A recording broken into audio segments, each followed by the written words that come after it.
In the desolate village of Black Hollow, silence was a companion to every soul. For centuries, whispers of a vampire named Draven had been passed down, warning of a shadow that feasted not on blood, but on the essence of life itself. Those who survived an encounter with him were forever marked, their spirits dulled, their vitality drained to the brink of existence. The legend began with a mansion perched on the cliffs, abandoned yet strangely untouched by time. Stories spoke of how Draven lured his victims with a melody and ethereal hum that echoed through the woods, compelling wanderers to follow it into the night. Those who disappeared were never seen again. One autumn, a wanderer named Ilara came to Black Hollow. A scholar of the occult, she dismissed the warnings of villagers as mere superstition. Armed with ancient texts and charms of protection, she ventured toward the mansion, her curiosity outweighing her fear. As she ascended the cliffs, the melody began a haunting, wordless tune that seemed to reach into her very soul. Her legs moved as if by their own accord, drawing her closer to the mansion's towering gates. Inside, the air was thick with decay, yet the interior was pristine, adorned with grand chandeliers and walls lined with unlit candelabras. At the center of the hall stood Draven, a figure cloaked in shadows, his eyes glowing faintly crimson. "You seek the truth," he said, his voice a chilling whisper that echoed as if spoken in an empty cavern. "But truth has a price." Alara's resolve wavered, but she steeled herself. She recited an incantation meant to repel dark entities. Draven merely smiled, revealing fangs sharp as daggers. In an instant, shadows coiled around Alara, binding her. The room darkened, the air growing cold as Draven approached. He placed a hand over her heart, and she felt her life force begin to ebb. Yet, as her vision blurred, she saw something unexpected. Draven's eyes reflected sorrow, an eternity of anguish. He released her suddenly, stepping back. "Leave," he commanded, his voice trembling. "Take this as a gift." Few are spared. Alara staggered out, the melody now a discordant wail in her ears. She returned to Black Hollow, her body intact but her spirit fractured. Her once bright eyes now mirrored Draven's despair. Weeks later, she began to hum the melody herself, her voice haunting and magnetic. The villagers avoided her, sensing something had changed. And then, one by one, they began to vanish.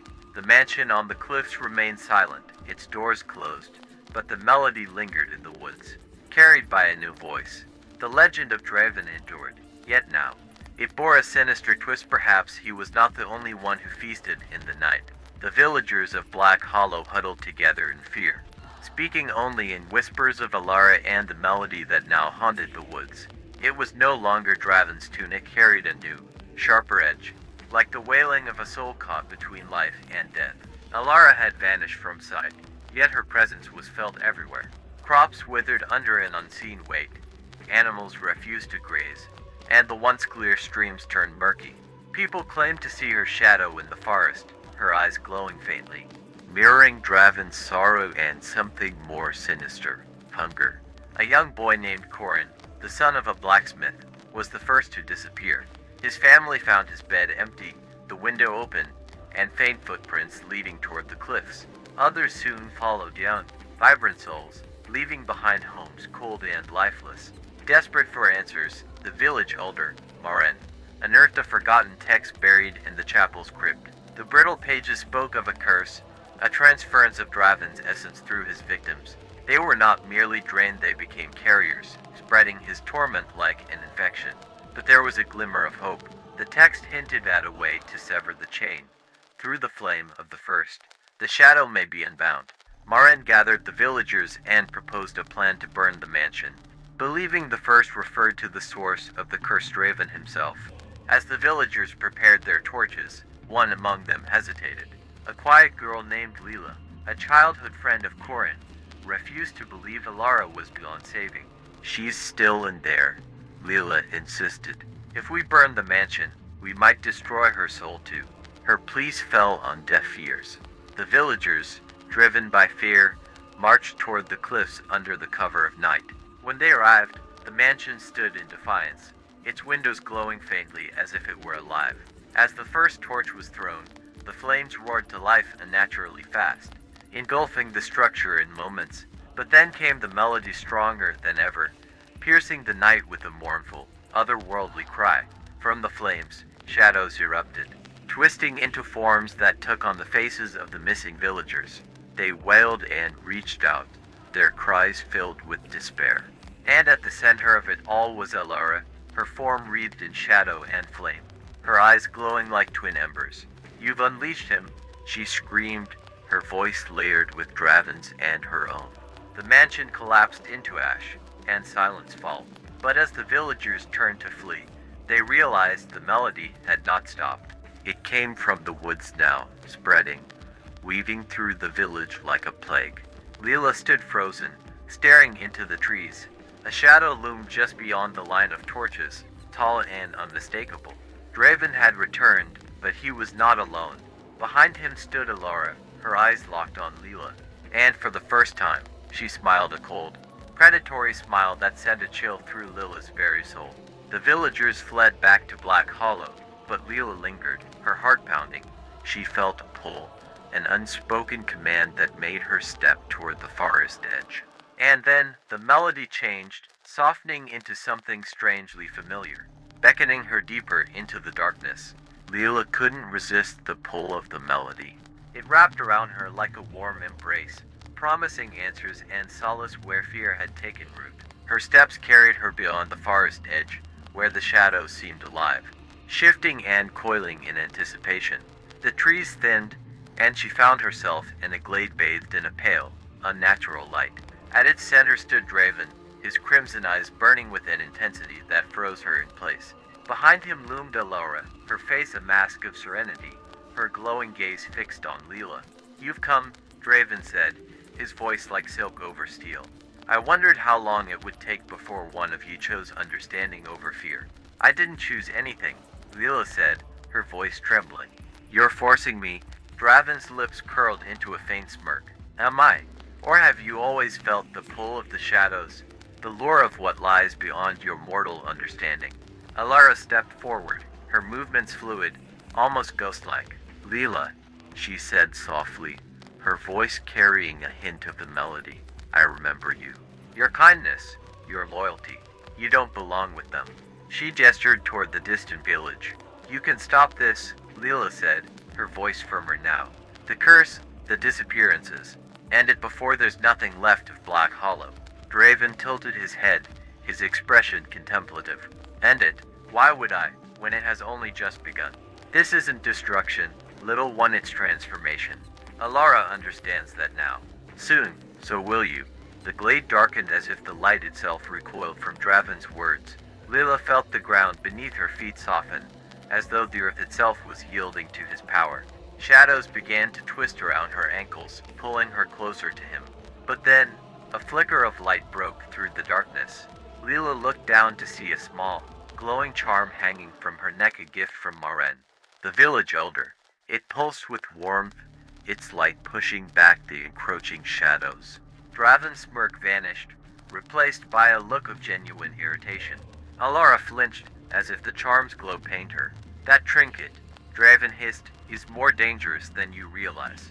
Leela seized the moment, clutching the charm tightly. "If this can harm you, then I'll use it to end you." Draven's laugh echoed through the glade, cold and mocking. "End me? Foolish child. I am not the root of this curse, I am merely its steward. Destroy me, and the shadows will scatter, but they will not die. They will find another to carry the burden." Alara stepped closer, her voice pleading. "Don't fight it, Leela. The curse doesn't have to be a curse. It can be liberation. You don't know what power feels like until you've embraced it." Leela hesitated, her grip on the charm faltering. The light dimmed slightly, and the shadows surged forward. For a moment, she felt the melody's pull against its promise of something more, something beyond her mundane existence. But then she saw Corin's face in her mind, his bright laughter, now silenced. She saw the empty homes in Black Hollow, the despair etched on the villagers' faces. "No," she whispered, her resolve hardening. "This ends with me." She thrust the charm toward Draven, its light flaring brighter than ever. The shadows recoiled, and Draven let out a low growl, his form flickering as if unstable. Alara screamed, clutching her head, as the melody shattered into discordant noise. But just as Leela thought she'd gained the upper hand, the glade itself seemed to turn against her. The ground split open, and tendrils of darkness erupted, wrapping around her and pulling her toward the abyss. Draven's voice, calm and unyielding, cut through the chaos. "You've made your choice, Leela. Now, let us see if you are strong enough to bear the consequences." The last thing she saw before being consumed by the shadows was Alara's face, tears streaming down her cheeks as she mouthed a single word. Asterisk, asterisk, run. Asterisk, asterisk, the glade vanished, and Leela awoke in an unfamiliar place of vast, desolate landscape of ash and shadow, the melody faint but ever present. Somewhere in the distance, she heard Draven's laughter and Alara's song, calling her deeper into the darkness. Leela stood in the ash-strewn wasteland, clutching the glowing charm that had become her lifeline. The faint melody of Draven's power hummed around her, but she felt its pull weakening. The charm's warmth gave her courage, its light cutting through the oppressive shadows. In the distance, she saw a structure rising from the barren land, a towering obsidian spire that pulsed with the same crimson glow as Draven's eyes. Instinctively, she knew it was the heart of his power, the source of the curse that had plagued Black Hollow. As she approached, the ground trembled, and figures began to emerge from the shadows. They were the villagers who had disappeared, Corin among them, but their forms were twisted, their eyes hollow and glowing faintly red. They moved toward her, but their steps were hesitant, as if some part of them still resisted Draven's control. "Alara," Leela whispered, clutching the charm. "You told me to run, but I'm not leaving. Help me save them." Her voice echoed in the desolate air, and for a moment, there was silence. Then, a figure stepped from the darkness. It was Alara, her face pale and drawn, her eyes filled with conflict. "You shouldn't have come," Alara said, her voice wavering. "Draven's power is too strong. He'll consume you like he did me." "No," Leela said firmly, holding up the charm. "He doesn't have to. You can fight him, Alara. You're stronger than he thinks." Alara's gaze lingered on the charm, and a flicker of recognition crossed her face. She stepped closer, her hand trembling as she reached out to touch it. The moment her fingers brushed the glowing light, a spark erupted, and she recoiled, crying out. In that instant, Draven appeared, his form materializing from the shadows like smoke coalescing into flesh. His eyes burned with fury as he looked at Leela.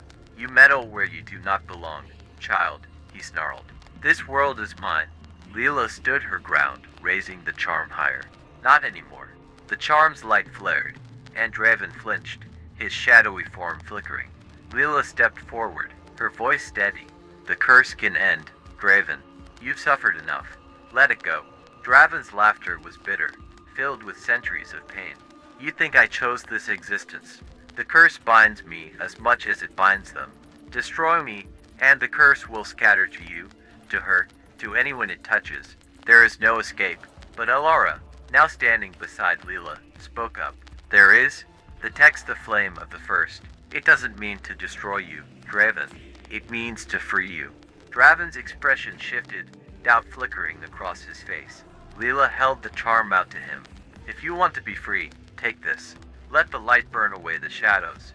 For a moment, the wasteland fell silent. Then, with a deep breath, Draven reached out. His hand closed around the charm, and a brilliant light exploded outward, engulfing everything in its glow. The shadows screamed as they were torn apart, and the melody fractured, fading into silence. When the light dimmed, Leela found herself back in the forest near Black Hollow, the sun rising over the trees. The villagers who had been lost stood around her, whole and unharmed, their eyes clear once more. Corin ran to her, his face alight with relief. "Alara," Leela called, spinning around. From the edge of the woods, Alara emerged, her form no longer shadowed. She smiled at Leela, tears streaming down her face. "Thank you," she said softly. As the first rays of dawn broke over the village, Leela looked toward the cliffs where the mansion had stood.